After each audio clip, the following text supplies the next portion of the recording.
और जिसके जीवन में यह पवित्रता है वहाँ पर भगवान खुद ही ऐसे भक्तों को खोजते हुए पहुँचते हैं। और ऐसे ही भक्त श्री अयोध्या धाम में दिख रहे हैं, जहाँ पर भगवान प्रकट हुए हैं। आहा, ऐसा सुंदर स्वरूप मैया कौशल्या के भवन में भगवान प्रकट हुए। मैया कौशल्या ने बड़े भाव से, प्रेम से भगवान की स्तुति गाई है। और स्तुति में भगवान के लिए कहते हैं, भय प्रकट कृपाला दीन दयाला कौशल्या हितकारी, हर्षित महतारी मुनि मनहारी अद्भुत रूप विचारी। ऐसा सुंदर स्वरूप। तो भगवान का स्वरूप कैसा था? बोले भगवान जैसा ही था। कितनी उम्र है प्रभु की? बोले 15.5 वर्ष, 16 वर्ष में 6 महीने कम। इसीलिए आप देखो भगवान के चित्र जब देखते हैं ना, तो भगवान की दाढ़ी मूछ नहीं दिखती है, क्योंकि भगवान सदैव उतने ही उम्र में रहते हैं, इसलिए कोमलांग हैं, बड़े सुंदर लगते हैं। और तो प्रसन्न तो हो गई भगवान को देख करके, लेकिन भगवान ने कहा, देखो माता जी आपको वचन दिया था, हम आ गए। तो तुलसीदास जी कहते हैं, माता पुनि बोली सोमति डोली। मैया कौशल्या कहती हैं, प्रभु आपने वचन दिया था, आए तो, लेकिन जैसे आना चाहिए वैसे नहीं आए। कैसे आना था? बोले आपने कहा था बालक बनकर आएंगे। अब अगर हम अयोध्या में बताएंगे सबको, तो सब लोग हमारे ऊपर हंसेंगे कि ऐसा बेटा होता है, इसके 4 हाथ हैं, शंख चक्र गदा पद्म धारण किए हुए है, 15.5 वर्ष उम्र है, तो सब हमारे ऊपर हंसेंगे। तो भगवान कहते, मैया आप बताओ क्या करें हम। तो भगवान तो भक्त की राजी में राजी रहते हैं। तो मैया तुरंत कहती हैं, माता पुनि बोली सोमति डोली तजहु तात यह रूपा। इस रूप को तज दीजिए, फिर क्या करें? बोले कीजिए शिशु लीला, शिशु लीला करिए आप। और जैसे ही कहा तो हमारे भगवान तुरंत छोटे से बालक बन गए। और जैसे ही प्रभु बालक बने तो माता जी से बोले, माता जी अब ठीक है? बोले नहीं नहीं प्रभु, अभी भी ठीक नहीं। क्यों? बोले जब किसी बालक का जन्म होता है ना, तब वह जोर जोर से रोता है, कहाँ कहाँ कहाँ। तो जीव जन्म लेकर आता है तो वह पूछता है कहाँ कहाँ। तो भगवान बोले कि माता जी हम पर कौन सी आपत्ति आई सो हम रोवें। हम तो भगवान हैं, आनंद स्वरूप हैं। तो बड़ा सुंदर उत्तर दिया मैया कौशल्या ने। मैया कौशल्या कहती है कि प्रभु जब जीव पर आपत्ति विपत्ति आती है तब तो वे रोते ही हैं, क्योंकि वह उनका स्वभाव है, कहाँ जाएं। लेकिन एक आप ही ऐसे भक्त वत्सल हैं, करुणा निधान हैं, कि आपत्ति आपके भक्तों के ऊपर होती है, विपत्ति आपके भक्तों के ऊपर आती है, और आंसू आपकी आंखों में आ जाते हैं। और जैसे ही कहा तो अब भगवान ने महाराज रोना आरंभ किया, और रोए भगवान। आहा, आनंद स्वरूप भी रो रहे हैं, और वह भी जीवों की तरह लीला करते हुए कहाँ कहाँ कहाँ कहाँ करके रो रहे हैं। तो जीव रोता है कहाँ कहाँ, वह सोचता है कि कहाँ आ गए।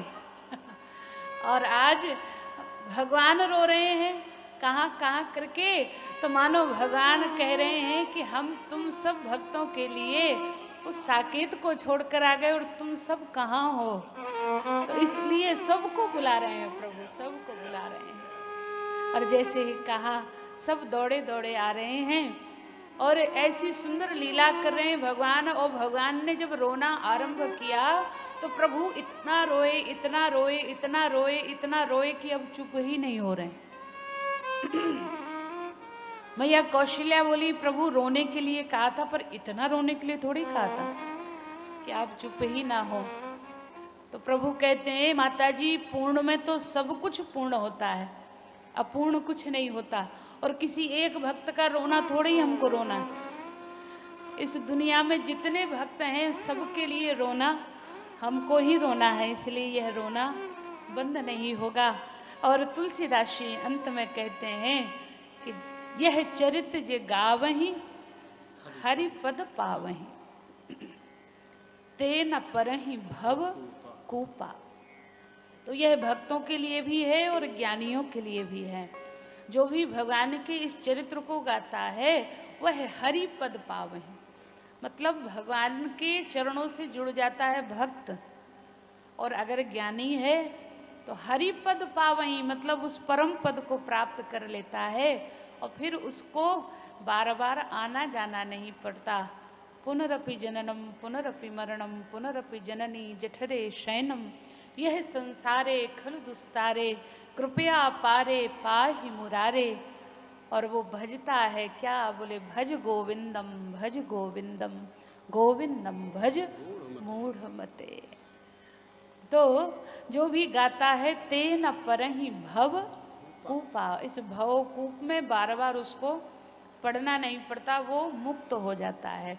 तो भगवान की कथा चाहे ज्ञानी सुने और चाहे भगवान की कथा भक्त सुने, कल्याण दोनों का ही होना है।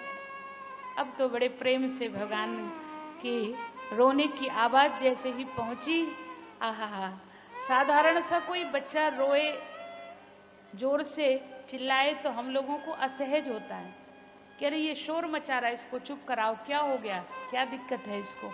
लेकिन भगवान जब रोए और दशरथ जी ने सुना भगवान के रोने की आवाज को, तो महाराज दशरथ जी को कैसा लग रहा है।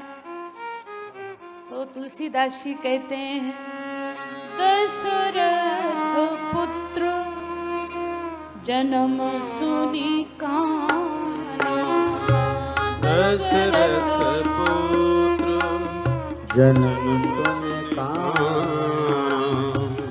मानहु ब्रह्मा नंद समान, मानहु ब्रह्मा नंद समान,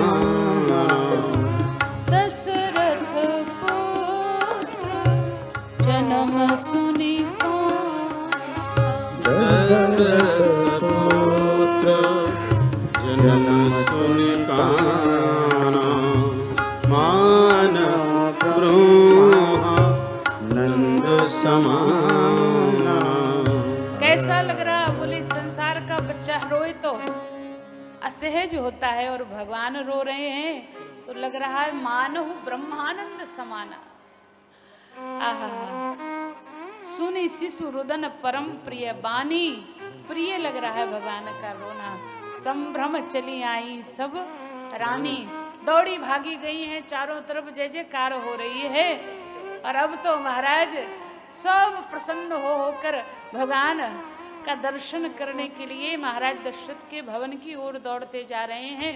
तो अभी माता कौशल्या के घर से बधाई, फिर माता कैकेयी के भवन से बधाई आ रही है, और फिर मैया सुमित्रा के भवन से बधाई। तो वो परमात्मा जिन्होंने चौथे पन तक प्रतीक्षा कराई, वह परमात्मा अब चार चार रूप धारण करके महाराज दशरथ के भवन में पधारे हैं। आहा, ऐसा सुंदर स्वरूप है, प्रसन्न हो रहे हैं सब। और तुलसीदास जी लिखते हैं कि यह प्रसन्नता केवल महाराज दशरथ के भवन तक ही सीमित नहीं है। कहाँ तक है, तो गृह गृह बाज बधाव शोभ, प्रगटे सुषमा कंद, हरस बंत सब जहाँ तहाँ, नगर नारी नर ब्रह्म,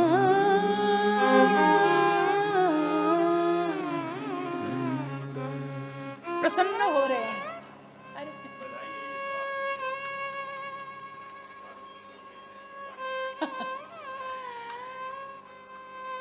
हाँ, सब जय जयकार कर रहे हैं, प्रसन्न हो रहे हैं, भगवान प्रकट भय हैं। और पूज्य गुरुदेव भगवान भी कहते हैं कि भगवान केवल महाराज दशरथ के लिए ही नहीं आए हैं। विप्रधेनु सुर संत हितलीन मनुज अवतार, निज इच्छा निर्मित तन, अपनी इच्छा से तन निर्मित करने वाले प्रभु श्री माया गुण गोपार। और सब प्रसन्न हो रहे हैं और प्रत्येक घर में बधाई बज रही है महाराज। और प्रत्येक घर में बधाई क्यों बज रही है? बोले सबको लगता है कि जैसे प्रभु हमारे ही घर प्रकट हुए। यह सौहार्द का भाव, यह भी रामचरितमानस सिखाता कि हमारा राजा प्रसन्न है तो हम भी प्रसन्न हैं, और राजा को चाहिए कि हमारी प्रजा प्रसन्न है तब हम प्रसन्न हैं। तो जब दोनों एक दूसरे के पूरक होते हैं उसी को राम राज्य की स्थापना कहते हैं। नहीं तो राजा अपना सोचे, प्रजा अपना सोचे, तब तो हो गया राम राज्य।